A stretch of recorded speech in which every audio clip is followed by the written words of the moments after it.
All right, first half recap going into halftime. Welcome to the Bronco Talk halftime show, week 3 of the preseason edition.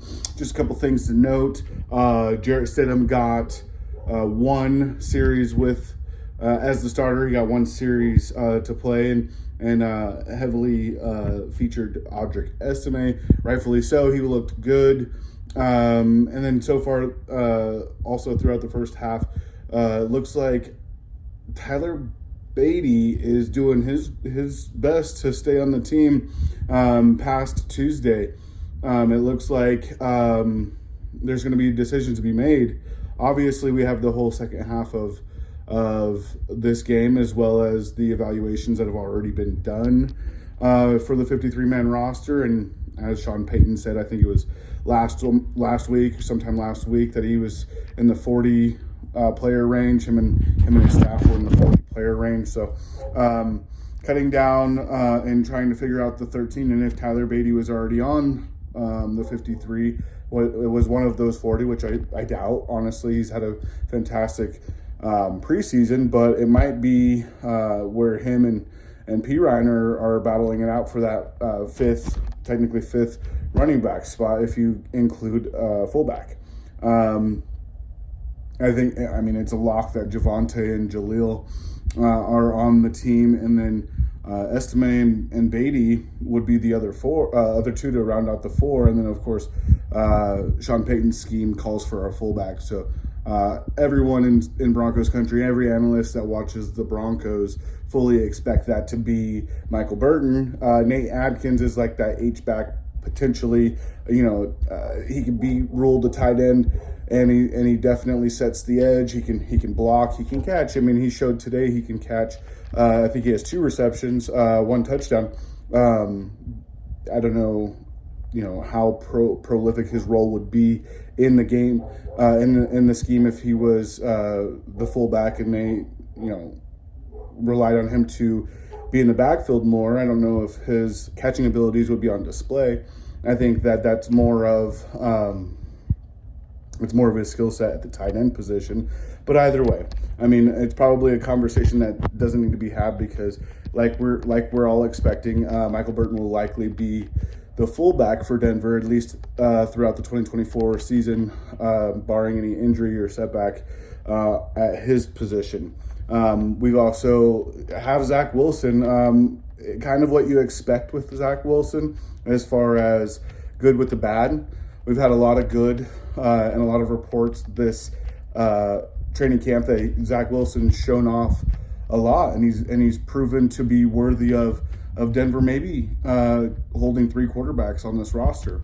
I would be surprised if Jarrett Stidham wasn't on the roster, so it would be rather than, if we find value in a trade, potentially, yes, we would offload Jarrett Stidham and his save $5 million on his contract against the salary cap. But I think, honestly, Jarrett Stidham, the way that he operates the offense and the way that he keeps the chains rolling and is able to make all the calls at the line and really knows the offense under Sean Payton, that it would be hard to say that he's not going to be on the team unless Zach Wilson just shows that he is ready to be the next in line if something happens with both.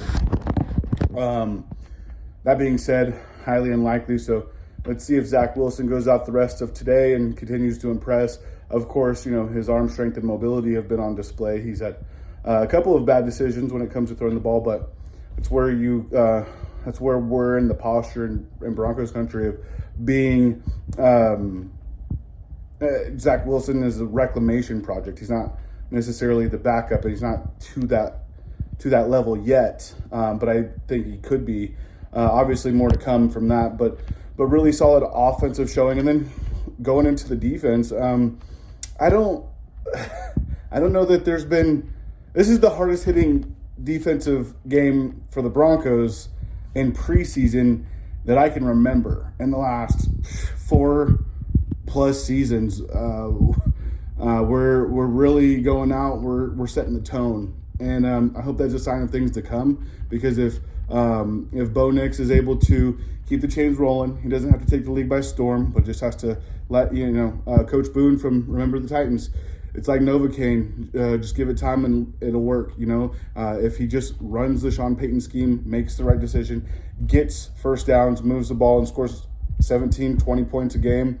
We're not asking for records. This isn't 2013 Peyton Manning and Denver Broncos. This is a different scheme, a different type of offense. So if he could just move the ball, get us 17 to 20 points a game, and the defense that's showing up today, I know it's preseason, but with that mentality, setting the tone, being physical, and allowing the offense to get some rest, and vice versa. The offense, if they're able to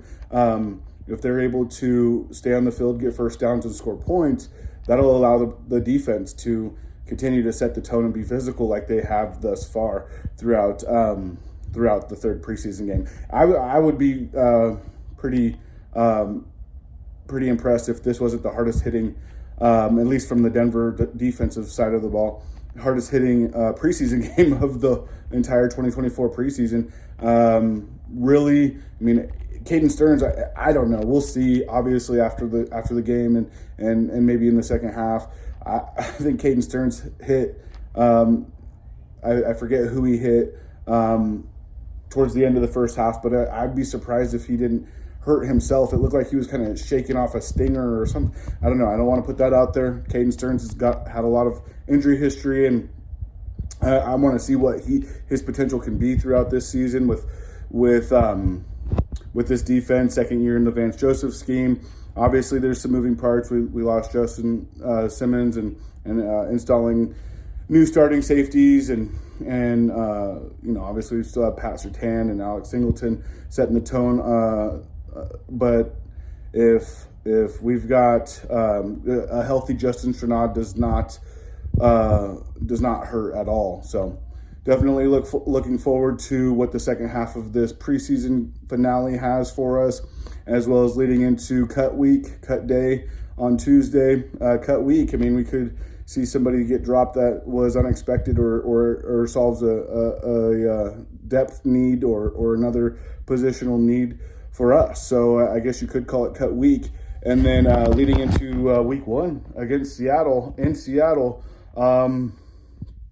looking forward to that. A rewind from 2 years ago, give us a do-over with a somewhat competent quarterback. I think Bo's very competent, don't get me wrong. I guess that's more of a shot at Russ. Anyways, getting out of here, end of halftime here. Broncos, Cardinals, Zach Wilson getting the rest of the go on the offensive side of the ball. Troy Franklin's looking good. I think that there's going to be decisions to be made on the offensive side of the ball. And I just look forward to this defense hitting hard the rest of the game, and hopefully that's a sign of things to come. Thanks for tuning in to the Bronco Talk halftime show, and I'll see you in the next vid. Go Broncos.